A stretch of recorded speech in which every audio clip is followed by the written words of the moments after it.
Sveiki, mano brangieji. Na kągi, šiandieną turėsime lapkričio mėnesio prognozę, bet prieš pradedant noriu priminti, kad prieš lankantis elektroninėje parduotuvėje paulinaoti.com visada nukeliaukite į Paulinos Oti YouTube kanalo įrašų skiltį, ten jūs rasite pačią šviežiausią informaciją, būtent viskas, kas susijęs su elektroninė parduotuvė. Galbūt yra kažkokie tai ypatingi pasiūlymai, sumažintos kainos ar kažkokie tais nuolaidų kodai, kuriais galite pasinaudoti parduotuvėje. Tai kaip tik šiuo metu iki lapkričio vidurio mes vis dar švenčiame Paulinos Oti YouTube kanalo 2 metų gimtadienį ir ta proga yra jums sukurti 5 nuolaidų kodai, kuriais galite pasinaudoti elektroninėje parduotuvėje. Taipogi primenu, kad visą lapkričio mėnesį mus veiks retrogradinis Merkurijus. Daugiau informacijos galite paklausyti sugrįžus į spalio mėnesio prognozę. Ką norėčiau akcentuoti, kai Merkurijus keliauja atgal, tai nėra palankus metas kažkokioms tai naujoms pradžioms. Ir didžiausia problema yra tame, kad labai sunku yra pradėti kažką naujo per retrogradinį Merkurijų. Dažniausiai tai būna kova su vėjo malūnais. Na, o jeigu pavyksta pradėti, tai labai greitai tas projektas tampa nebeaktualus. Kažkam tai yra 1 metų klausimas, kažkam tai yra 2 metų klausimas, bet tai ne tas variantas, kai galima tikėtis tvirto fundamento, kuris bus ilgaamžis. Ir retrogradinis Merkurijus kiekvienais metais iš mūsų gyvenimo atima nuo 4,5 iki 6 mėnesių. Būtent tas laikotarpis, kada geriau yra ilsėtis, nieko naujo nesiimti. Bet mes juk negalime pusę metų tiesiog gulėti ir nieko nedaryti, taip? Dėl to labai svarbu yra žinoti tam tikras taisykles, į ką reikia atkreipti dėmesį, kad nenudegtumėt per kiekvieną retrogradinį Merkurijų. Ką daryti, kaip daryti, o ko geriau išvis nedaryti. Kokiems dalykams yra keliama raudona vėliava, o kokiems dalykams yra keliamos geltona arba žalia vėliavos. Tai jeigu norite sužinoti, kaip sušvelninti retrogradinio Merkurijaus poveikį, kaip apsaugoti ne tik save, bet ir visus artimuosius, rekomenduoju įsigyti 3 valandų paskaitų ciklą elektroninėje parduotuvėje apie retrogradinį Merkurijų ir tai yra labiau kaip podcast'o forma, taip nieko jums ten įsiminti nereikės, perklausysite ir viskas jums bus aišku. Ten jūs išgirsite labai daug realių pavyzdžių iš praktikos. Jeigu planuojate kažką pirkti, jeigu planuojate darytis operacijas ar grožio procedūras, jeigu planuojate pasirašyti naujus kontraktus, jeigu planuojate kažkokias tai keliones turėti, kaip reikia elgtis asmeniniuose santykiuose, ką daryti, jeigu tenka eiti į naują darbą per retrogradinį Merkurijų, visos šitos situacijos yra būtent išanalizuotos tame paskaitų cikle. Tai labai rekomenduoju įsigyti ir taipogi iki lapkričio vidurio, įsigijant šitą paskaitų ciklą, jūs galite jam panaudoti nuolaidos kodą ir sumažinti savo prekių krepšelio kainą. Na ir kaip visada, tiek mėnesio prognozes, tiek jaunaties pilnaties prognozes žiūrime pagal savo 3 pozicijas, tai yra Saulės ženklą, Mėnulio ženklą bei ascendentą. Tokiu būdu jūs pamatysite labai išsamų detalų savo laikotarpio vaizdą. Na ir kaip visada, mano dėkingumas keliauja jums, labai esu dėkinga už jūsų įsitraukimą, be jūsų tokio aktyvumo šis kanalas taip ilgai tikrai negyvuotų, tai ačiū jums labai. Jeigu norite stipresnių energetinių mainų, nepamirškite parašyti komentaro po šio vaizdo įrašu, kiekvienam atrašysiu ir palinkėsiu didžiausios sėkmės. Na o dabar keliaukime į jūsų tarologinę prognozę. Liūtai – pagrindinis įvykis liūtams lapkričio 1 savaitę.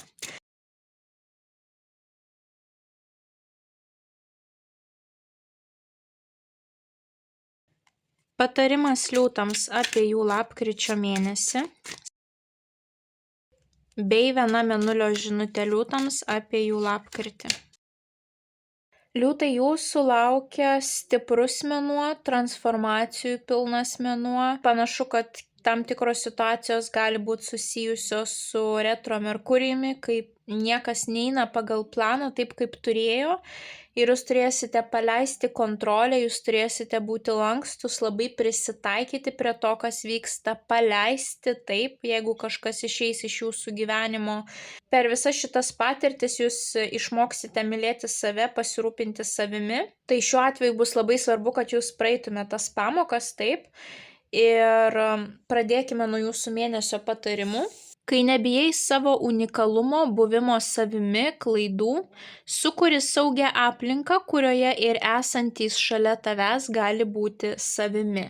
Tai vat būtent šį mėnesį jūs prieisite galiausiai prie tos energetikos, kai jūs pamilsite save ir nebijosite būti patys savimi, taip, bet tam reikės tam tikrų išbandymų, kad jūs tai suprastumėt. Na ir taipogi jums iškrito kardų devynetas, mes matome subadytą galvą, tai būtent rodo, kad daug veiksmo vyks jūsų galvoje ir dažniausiai tai būna negatyvios mintis, negatyvūs scenarijai, kuriuos mes vis sukame taip ir nieko gero nepriveda. Galiausiai tiesiog išsivysto tam tikros chroniškos ligos, kurios yra sukeltos streso ir jums visiškai nereikalingos. Tai ką reikia daryti, kai iškrenta šita korta, tai yra arba keisti situaciją, o jeigu situacijos keisti neįmanoma, reikia keisti požiūrį į situaciją. Tai va čia bus vienas iš dviejų variantų. Arba jūs keisite požiūrį, arba jūs keisite aplinkybės būtent visą lapkričio mėnesį. Taip, visa tai bus daroma tam, kad pagaliau jūs prieitumėt tą fazę, kai jūs nebijote savo unikalumo, buvimo savimi ir nebijote tam tikrų klaidų, taip.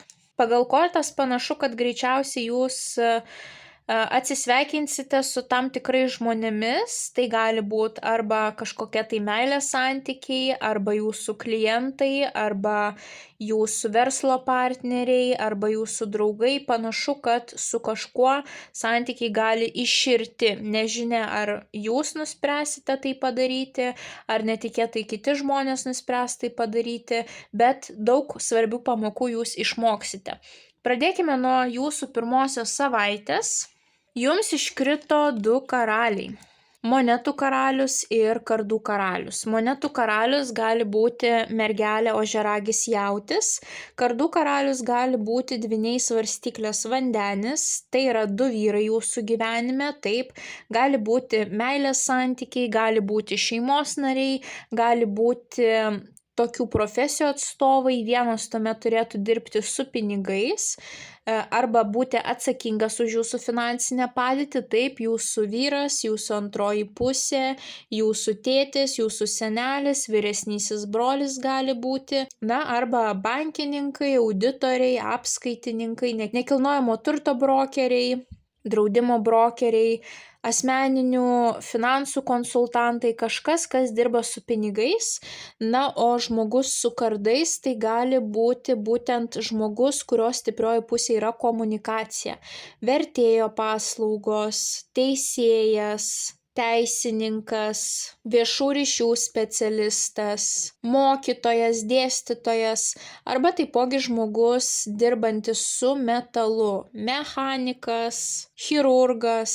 Ir taipogi iškrito lazdų valetas. Lazdų valetas gali reprezentuoti mūsų vaikus arba pagyvenusius tėvus, senelius. Tai va čia gali būti susijusi situacija su vaiku ir 2 vyrais. Galbūt tai bus jūsų vaiko tėvas ir senelis. Aktualūs tėvystės klausimai gali būti, taip. Arba pas jūs yra 2 simpatijos ir jūs, pavyzdžiui, klausėte savo vaiko nuomonės, kuris vaikui labiau patinka, taip. Taipogi čia yra aistros korta. Lazdos pas mus rodo aistrą, kadangi tai yra ir vaikų korta, tai yra pirmasis žingsnis, naujai įsiplieskusi aistra. Tai vad gali būti, kad aistra įsiplieks dėl vieno iš šių vyrukų, pavyzdžiui. Visada reikia atkreipti dėmesį ir į iliustracijas, būtent kur žmonės žiūri vieni į kitus, kur yra nusisukę. Tai šiuo atveju mes matome, kad moteris yra atsisukusi į šitą monetų karalių. Taip, tai gali būti, kad jeigu ilgą laiką negalėjote apsispręsti, Tai šis mėnesis bus tas, kai jūs pagaliau nuspręsite, kuris iš šių vyrukų turi pasilikti jūsų gyvenime, o kuris ne. Arba gali būti, kad jūs turite naują idėją, kažkokią aistrą, pavyzdžiui, naujas darbas, nauja veikla ir jūs keliaujate pas du profesionalus, kurie jums padėtų toje veikloje, taip? Pavyzdžiui, teisininko paslaugos ir finansininko paslaugos, taip? Kažkokia tais nauja idėja. Tai gali būti netgi noras, pavyzdžiui, pagerinti, atnaujinti savo esamą būstą, taip? Ir jums gali padėti tokie du vyrukai tame reikale, taip? Būtent statybų reikaluose. Tai įvairiausios tokios situacijos, kur jūs turite judėti, keliauti, tyrinėti arba tiesiog atsiranda aistra arba kažkokiem tai asmeniniam santykiam, arba kažkokiam tai naujam projektui ar veiklai. Tuomet antroji savaitė jau yra ta tokia lūžio taško savaitė. Apskritai jums gana daug kortų pasikartoja ir tokios svarbios kortos. Jums tiek antrąją, tiek ketvirtąją savaitę iškrito bokštai, jums iškrito kardų devynetas ir patarime kardų devynetas jums iškrito. Panaši į bokšto energetiką yra ir mirties kortos energetika, ir kardų šešeto energetika, taip, tam tikras vyksta paleidimas. Tai vat visą mėnesį pas jūs tokia paleidimo energetika, gijimo energetika. Jums reikia va to vat paleidimo, gijimo, permąstymo tam tikrų momentų ar santykių, kad jūs pagaliau atrastumėte vidinę ramybę, pasitikėjimą savimi ir prisimintumėte, kad pirmiausia reikia mylėti save, taip? Tai keliaukime jūsų antrąją savaitę. Kaip jau minėjau, bokštas. Bokštas visada griūna, tai reiškia atkeliauja kažkokia netikėta žinia, kai reikia būti lankstiems, kai kažkas eina ne pagal planą, kažkam tai gali būti elementariai tiesiog datos pasikeičia, laikas pasikeičia, klientai sako, kad perkelia mūsų susitikimą, taip, arba kažkas netikėto nutinka šeimoje ir prioritetai keičiasi, bet dažniausiai tai būna kažkas netikėto, maži tam tikri dalykai. Kažkam iš jūsų tai gali būti kažkas globalaus, didesnio, svarbesnio. Pavyzdžiui, visiškai nutrūksta tam tikri santykiai, sužinote kažką tais, kas jums nepatinka apie kitą žmogų, taip. Bokštas yra mūsų tvirtovė, mūsų tam tikras komfortas. Ir kai bokštas griūna, reiškia, mes neturime kur gyventi, tai yra va ta situacija, kai griūna mūsų komforto zona. Ir mums reikia prie jos prisitaikyti, prie tos situacijos, taip. Kai griūna bokštas, nepergyvenkite. Nebūkite aukos pozicijoje, padėkokite gyvenimui, kad taip nutiko, nes jeigu bokštas griūna, reiškia, pamatai nebuvo tvirti. Reiškia, anksčiau ir vėliau šita situacija turėjo nutikti ir tiesiog jūs turėsite galimybę dabar iš naujo statytis tą bokštą su tvirtais pamatais, išmokus labai svarbes gyvenimiškas pamokas, taip? Tai šiuo atveju pergyventi nereikia, bet aišku, jeigu jūs pripratę, kad viskas vyktų taip, kaip jūs esate suplanavę ir atsiranda va ta situacija kaip žaibas iš giedro dangaus, tai aišku, atrodo nemalonu, baisu, susierzinimas kyla, taip, bet taip turėjo būti. Jūs turite paleisti kontrolę, mažiau galvoje ten sukti tas mintis, o tiesiog keisti požiūrį į situaciją, o jeigu įmanoma, tai ir pačią situaciją keisti. Tuomet jums iškrito lazdų devynetas. Lazdų devynetas būtent yra korta, kuri rodo tam tikras ribas sieną. Kai po to bokšto griuvimo jūs galite suprasti, kad nenorite prie savęs prisileisti tam tikrų žmonių ir jūs norėsite atsiriboti, pabūti vienumoje. Taipogi lazdų devynetas rodo tam tikrą nuovargį, kai jau atrodo, na kada tai baigsis, taip, galbūt jūs jau ne vieną tokį šoką patirsite ar paskutiniu metu turėjote tokius intensyvius emocinius kalnelius ir jūs jau pervargote nuo jų, taip, ir gali atsirasti tokia nuotaika, kad na kada visa tai baigsis, aš jau pavargau. Bet svarbiausia, kad šitoje iliustracijoje moteris laiko lazdą, kuri yra jos parama. Ir ta lazda jai padės per visą tai praeiti sėkmingai, taip užbaigti visą tą etapą sėkmingai. Tai labai svarbu yra nepasiduoti, viskas bus gerai, jūs prieisite to taško, kai vėl saulė jums švies, taip, kai jūs išmoksite tam tikras svarbias pamokas, kai jūs džiaugsite savimi, mylėsite save ir viskas eisis kaip per sviestą. Na dabar tiesiog yra toks etapas, kai kai vyksta testas, taip, kaip sako, kai testas vyksta, mokytojas tyli ir žiūri, kaip mokinys tą testą praeis. Tai va čia yra toksai momentas. Na ir taipogi jums iškrito taurių šešetas, o taurių šešetas yra būtent ta korta, kuri rodo nostalgiją, praeitį, viskas, kas susijęs su praeitimi, santykiai, pavyzdžiui, iš praeities, taip. Tai va tas va bokšto griuvimas gali būti susijęs su tam tikrais žmonėmis iš praeities. Arba griūna santykiai su žmogumi, su kuriuo jūs esate ilgą laiką ir pas jūs atkeliauja ta nostalgija, vat prisiminimas, kaip viskas buvo gražu anksčiau. Arba gali būti, kad netikėtai į jūsų gyvenimą ateina va ta va sena meilė. Ir gali būti, kad, pavyzdžiui, jūs nuo jos atsiriboja, taip, tam tikrą sieną, jūs sakot, ne, mano situacija dabar yra kitokia, taip, čia vat gali būti esamas mylimasis ir buvęs mylimasis. Ir antrąją savaitę jūs jau brėžia tam tikrą ribą, taip, kad, netikėtai atėjai ir ką tu tikėjais, ko tu iš manęs tikėjais, taip, kad viskas bus kaip anksčiau, tikrai taip nebus. Tai kažkas gali jūs tiesiog arba priversti mąstyti apie praeitį antrąją savaitę, arba kažkoksai tai žmogus netikėtai atkeliaus į jūsų gyvenimą iš praeities. Ir taipogi bokštas gali rodyti visus būsto reikalus, o čia mes matome sieną, tam tikrą kaip jūsų gyvenamosios vietos tvorą ir taipogi valstybės skirtimo siena, tai gali būti ir kelionių korta. Tai galbūt jūs persikraustysit antrąją savaitę kažkur, o mintimis jūs būsite va toje praeityje, taip mąstysite, kaip buvo anksčiau, kur jūs gyvenot, ką jūs darėt. Bet greičiausiai tai bus kažkokie tais netikėti lūžiai, situacijų pokyčiai, kurių jūs nesitikėjote ir jums gali būti jau tikrai sunku tiek fiziškai, tiek emociškai, bet jūs per visą tai praeisite. Jeigu jūsų santykiai su antraja pusė yra geri, tai va šita korta gali rodyti žmogaus palaikymą, kad jūs turėsite antros pusės palaikymą, va tą emocinę paramą ir ta emocinė parama jums ir padės visą tai ištverti, taip, jeigu tai nėra kažkokie tais toksiški buvę jūsų meilės partneriai. Tuomet keliaujame į jūsų trečiąją savaitę. Ir jums iškrenta didysis arkanas mirtis, tai yra atgimimo transformacijų korta, kuri rodo, kad tuoj kažkas baigsis ir atkeliaus naujas gyvenimo etapas. Ir transformacijos atgimimas gali būti tiek išorinis, tiek vidinis. Dažniausiai, kai šita korta iškrenta, tai keičiasi jūsų rutina. Kažkokios tai išorinės aplinkybės priverčia pasikeisti jūsų rutinai, taip. Pavyzdžiui, jūsų vaikas suauga, išsikrausto iš namų ir jums nebereikia rūpintis savo vaiku, taip, automatiškai daugiau laiko savo.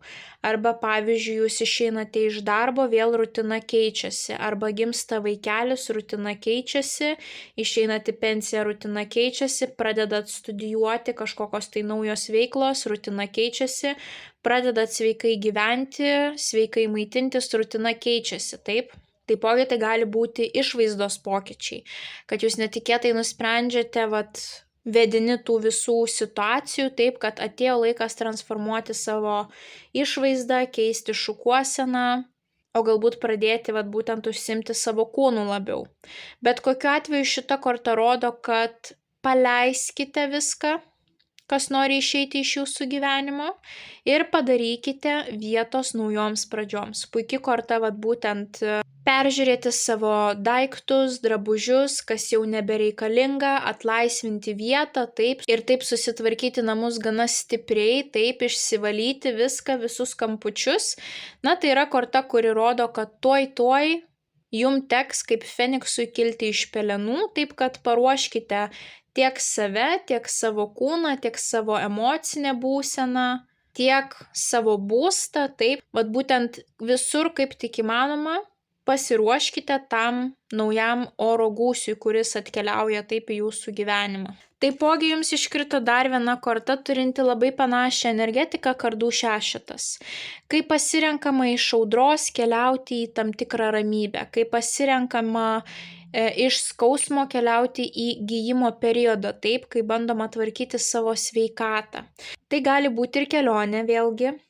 nes mes matome vyrą valtelėje, bet kitiems iš jūsų tai bus tiesiog, kad jūs išsiskiriat su tam tikrais žmonėmis, kad jūs iškeliaujate galbūt iš savo darbo vietos ar kažkur persikraustote, taip, kai jūs renkatės išeiti iš visko, kas yra toksiška. Ir taipogi tai gali būti emocinis paleidimas, net jeigu ne fizinis paleidimas, bet emocinis, taip. Galbūt jūs pyksite ant to žmogaus, dėl tos antros savaitės situacijos, bet trečią savaitę jūs prieisite prie tokios stadijos, kai jūs suprasite, kad neverta pykti, reikia paleisti, padėkoti gyvenimui, kad taip nutiko dabar ir bandyti kurtis kažką tais naujo, taip, kilti kaip feniksui iš pelenų. Ir šita situacija kažkaip gali būti vėlgi susijusi su vaikais, pagyvenusiais tėvais, seneliais, nes iškrito būtent valetas, bet taipogi monetų valetas rodo ir reikalus susijusius su pinigais. Tai gali būti kažkokios tai išmokos, papildomos pajamos, gali būti žinios, studijos, investicija į savo ateities gerovę, taip, kai jūs nusprendžiate, pavyzdžiui, studijuoti, ar jūs nusprendžiate skirti laiko ir energijos savo kūno patobulinimui, sveikatos gerinimui. Galbūt jūs išeinate iš darbo, taip, ir jums sumoka viską, ką turi sumokėti, bet tie pinigai tuomet bus maži. Galbūt jūs nusprendžiate išeiti iš vietos, kur buvo mažas atlyginimas, taip? Ar galbūt pagaliau jūs baigsite savo studijas ir kažkas naujo atkeliaus į jūsų gyvenimą. O galbūt kaip tik ta jūsų nauja pradžia bus susijusi būtent su tam tikromis studijomis, taip? Kažkas, kas susijęs su apčiuopiamais materialiais dalykais ir būtent su tais pirmais žingsniais, naujomis pradžiomis, arba mažais papildomais pinigais, arba vaikais ir pagyvenusiais tėvais, seneliais. Galbūt jūs išsikraustote būtent iš tėvų namų, taip? Ar jūsų vaikas išsikrausto. O galbūt viskas baigsis tam tikros vaikų išmokos, kurias jūs gaudavote būtent lapkričio mėnesį. Na ir tuomet paskutinėje savaitę jums vėlgi iškrenta tas pats bokštas, kurį jūs turėjote štai čia, taip? Arba jūs vėl ir toliau apie tą bokštą galvojate, arba dar kažkas netikėto nutinka jūsų gyvenime. Ir vėlgi iškrenta kardų devynetas. Kardų devynetas ta pati korta, kuri jums iškrito mėnesiui, taip? Vėlgi, kai sukamos mintis, galvojama apie tą griūnantį bokštą. Vėlgi būsto klausimai jums gali būti aktualūs visą mėnesį, persikraustimo, kelionių klausimai, taip? Tai jūs galvojate apie tą bokštą, kad jūs netekote komforto zonos ir kaip ir sakiau, kai iškrenta kardų devynetas, arba keičiam požiūrį į situaciją, arba imamės veiksmų ir keičiam pačią situaciją. Ir galiausiai jūs iš šitos būsenos pereinat į imperatorienės būseną. O imperatorienė yra moteris savo moteriškoje stiprybėje, savo galioje, jinai myli save, jinai sugeba pasirūpinti savimi, parodyti meilę savo, palepinti save, neleisti niekam, kad ją kažkas sutryptų, taip? Ta imperatorienė yra būtent ta energetika, kuri buvo jūsų mėnulio žinutėje, taip? Kai nebijai savo unikalumo, buvimo savimi, klaidų, tai sukuri saugią aplinką, kurioje ir esantis šalia gali būti savimi. Tai imperatorienė, jinai nebijo savo unikalumo, jinai nebijo būti savimi ir nebijo padaryti tam tikrų klaidų, taip? Tai gale mėnesio jūs pagaliau prieinate tą būseną, kai jūs pradedat žydėti. Pasižiūrėkite, kokia graži žydinčių gėlių suknelė pas šią moterį. Imperatorienė pagaliau rodo gausą, tai yra gausos korta, tai yra perspektyvų augti korta, tai yra estetikos korta. Jūsų išvaizda gali labai tiesiog žibėti, švitėti, traukti kitų žmonių dėmesį. Jūs turėsite tam tikrą vidinę galią, taip. Taipogi tai yra ir nėštumo korta. Šitoje kortoje imperatorienė dažniausiai reprezentuojama nėščia, taip, nes tai yra perspektyvų augti korta, tai yra ateinančios gausos korta. Tai pagaliau mėnesio pabaigoje jūs pradedate kažkaip daugiau rūpintis savimi, taip, ar skirti daugiau dėmesio savo sveikatai, savo emociniai būsenai. Šita korta yra ramesnė, kai galima pailsėti, kai labai naudinga yra būtent pasisemti energijos iš gamtos. Tai panašu, kad mėnesio gale jūs jau arba susitaikote su tais pokyčiais, arba tie pokyčiai buvo jums reikalingi, kad jūs tiesiog pasiektumėte tą imperatorienės būseną. Jeigu esate vyrukai, tai šalia savęs turėsite paskutinėje savaitę tokią imperatorienę, moterį, kuri labai jums padės praeiti per visą tai, jinai jumis pasirūpins. Jeigu esate vyrukai, tai paskutinėje savaitė tas griūnantis bokštas arba bus susijęs su ta imperatorienė, galbūt jūs netikėtai sužinote, kad jūsų moteris yra nėščia ir jūsų visi prieš tai kurti planai žlunga, reikia tapti lankstiems ir mažiau pergyventi dėl savo finansinės situacijos, o tiesiog imtis veiksmų, kad ją pakeistume, taip? Gali būti, kad kaip tik ta imperatorienė bus ta moteris, kuri jums padės praeiti per visus šitus sunkumus, taip, jeigu esate vyrukai. Tai toks jūsų mėnesis, taip, kažkas tai eisis ne pagal planą ir tai gali būti tiek labai globalios situacijos, tiek situacijos susijusios būtent su retro Merkurijumi. Galbūt jūs norėjote keliauti, persikraustyti, bet matote, kad niekas neina pagal planą ir būtent taip dažniausiai būna per retro Merkurijų. Mes kovojam su vėjo malūnais, taip? Gali būti tokių visokių netikėtų situacijų, kai reikia reaguoti labai staigiai, kai atrodo visur reikia gesinti gaisrus, kurių nesitikėjote, taip, ir kasdienės užduotis jau nukeliauja į antrą planą. Netikėti peršalimai gali būti, taip, nebūtinai, kad kažkas su jumis išsiskirs ar kažką blogo sužinosi, tai gali būti elementariai, kad, turėjote visos intensyvios savaitės tam tikrą susikurtą planą, o netikėtai susirgat ir jūsų planai visiškai pasikeičia ir viską reikia atidėti, taip? Tai prisiminkime jūsų mėnesio žinutes. Kai nebijai savo unikalumo, buvimo savimi, klaidų, sukuri saugią aplinką, kurioje ir esanti šalia gali būti savimi. Tai jums reikės išmokti būti savimi, nevaidinti prieš kitus, nebūti patogiems, o parodyti tiesiog tikruosius save, nusimti visas kaukes, taip, jeigu jums kažkas nepatinka, sakyti tiem žmonėms, kad nepatinka, jeigu kažkokie tai dalykai jūsų netenkina, tiesiai šviesiai tai ir pasakyti, taip, ir jeigu turite tam tikrų specifinių reikalavimų, jūs turite taipogi juos įvardinti. Tokiu būdu jūs gerbėte save ir sugebate sukurti tvirtus santykius, kur tie pamatai būtų tvirti ir bokštas jau negalėtų sugriūti, taip. Ir kardų devynetas, bereikalingai minčių nesukam, kurios gali privesti prie nereikalingų sveikatos problemų, o tiesiog arba mokomės keisti požiūrį į situaciją, arba keičiame pačią situaciją. Ir visa tai jūs prives būtent prie to meilės savo jausmo, ir jūs nebebijosite parodyti, kokie jūs iš tiesų esate kitiem žmonėm ir aiškiai komunikuoti, reikalauti būtent tai, kas jums yra svarbu tiek darbinėje atmosferoje, tiek asmeninėse santykiuose, tiek šeimos rate. Jūs pradėsite labiau save gerbti ir labiau save mylėti. Tai liūtai linkiu didžiausios sėkmės lapkričio mėnesį. Nepamirškite paspausti patinka mygtuko, komentare parašyti bent jau širdelę, pasidalinti prognozę su artimaisiais, kuriems ji galėtų būti aktuali, užsiprenumeruoti šį kanalą, paspausti pagirimo mygtuką.